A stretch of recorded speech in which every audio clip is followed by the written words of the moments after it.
राधा स्वामी जी, मैं फिर एक बार एक छोटा सा वीडियो लेकर आपके सामने आई हूँ।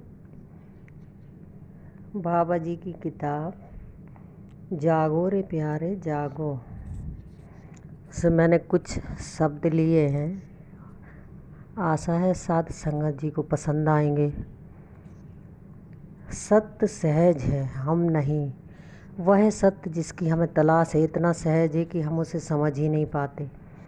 इसीलिए हम इत्मीनान से भरी धारणाओं की ओट ले लेते हैं, और अगर ये धारणाएं बेतुकी लगती हैं तो हम इनसे और भी ज़्यादा चिपके रहते हैं। हम गलत फहमियों की दीवारें बनाकर मैं मेरी के घरौंदे बना लेते हैं, फिर खुद को इन घरौंदों में बंद कर लेते हैं और अपने ही मन के कैदी बन जाते हैं। आओ इत्मीनान से भरी धारणाओं से ऊपर उठें। आओ अपने सपनों और भ्रांतियों से जागें। आओ सत्य का उसके सहज रूप में अनुभव करें। आओ असल को पहचानें।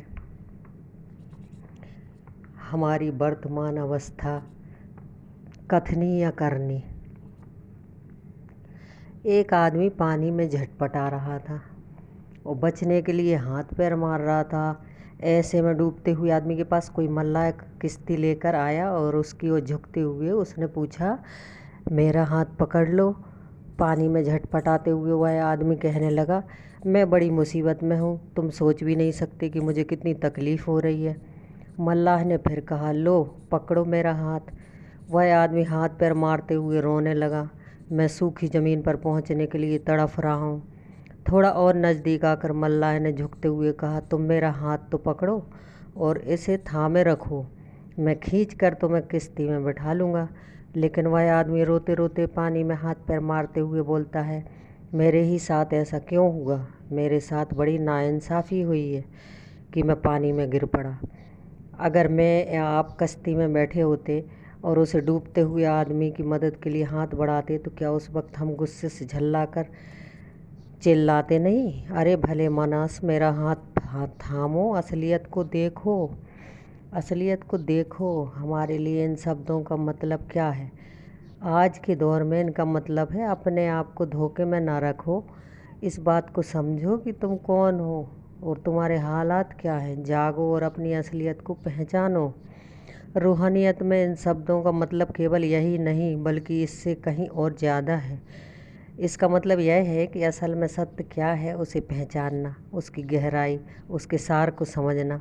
इसका मतलब है हमें वह सब करना चाहिए जो उस सत्य का अनुभव करने के लिए ज़रूरी है। इसका अर्थ है उस सत्य के साथ जीना, यानी सत्य को अपनी ज़िंदगी का हिस्सा बनाना, सत्य का ही रूप बन जाना। असल में इसका अर्थ है परमात्मा की पहचान करना। साथ संगत जी, हमारी हालत कहानी में बताए गए उस डूबते हुए आदमी जैसी ही है। जब सदगुरु हमें भजन स्मरण के लिए कहते हैं तो वह यही कहते हैं, लो पकड़ो मेरा हाथ, इसे थामे रखो। दूसरे शब्दों में यूँ कहा जा सकता है कि जागो, खुद को शब्द के साथ जोड़ो ताकि तुम जीवन के भवसागर में डूब न जाओ। जैसा कि बाबा जी बार बार कहते हैं, शब्द गुरु सुरत धुन चेला। शब्द परमात्मा का वह हाथ है जो उसने हमारी ओर बढ़ाया है। झटपटाने और हाथ पैर मारने के बजाय हमें केवल उस हाथ को पकड़ना है, उसे थामे रखना है। इस तरह हम चेतना के ऊंचे स्तर पर पहुंच जाएंगे। हमारी खुशकिस्मती है कि बाबा जी ने अपना हाथ नहीं खींचा या फिर झुझला कर यह नहीं कहा, अरे भाई असलियत को पहचानो। इसके बजाय वह हमें समझाते हैं, वह पूछते हैं, तुम क्या चाहते हो, तुम्हारा मकसद क्या है? वह कहते हैं, तुम्हारा हर कदम या तो तुम्हें अपनी मंजिल की ओर ले जाता है या फिर मंजिल से दूर करता है। क्या हम सतगुरु के दिखाए हुए रास्ते पर चल रहे हैं? वह हमें समझाते हुए पूछते हैं, अगर तुम्हारी मंजिल उत्तर में है और तुम पूरा दिन दक्षिण की तरफ चलते जाओ तो तुम कैसे उम्मीद कर सकते हो कि हम अपनी मंजिल पर पहुंच जाओगे? वह कहते हैं कि हम ऐसे मरीज़ हैं जो बीमार होने पर डॉक्टर के पास जाते हैं। डॉक्टर बीमारी की पहचान करके दवाई बताता है, लेकिन हम दवाई नहीं लेते, इसलिए बीमार ही रहते हैं। हम ऐसे लोग हैं जिन्हें भूख तो लग रही है, लेकिन हम खाना बनाने की किताब ही पढ़ते रहते हैं। खाना बनाकर उसे खाने का झंझट नहीं करना चाहते। फिर हमारी भूख कैसे मिट सकती है?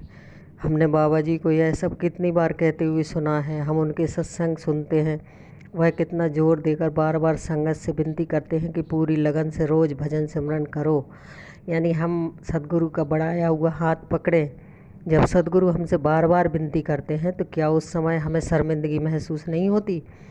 हमारे प्यारे बाबा जी की रहमत की मूरत है, वह रहमत की मूरत है, लेकिन हम इतने ज़्यादा लापरवाह हो गए हैं कि उन्हें सत्संग में भी हमें डांटना पड़ता है। हम कितने बेवकूफ़, मूर्ख, बचकाने और स्वार्थी हो गए हैं।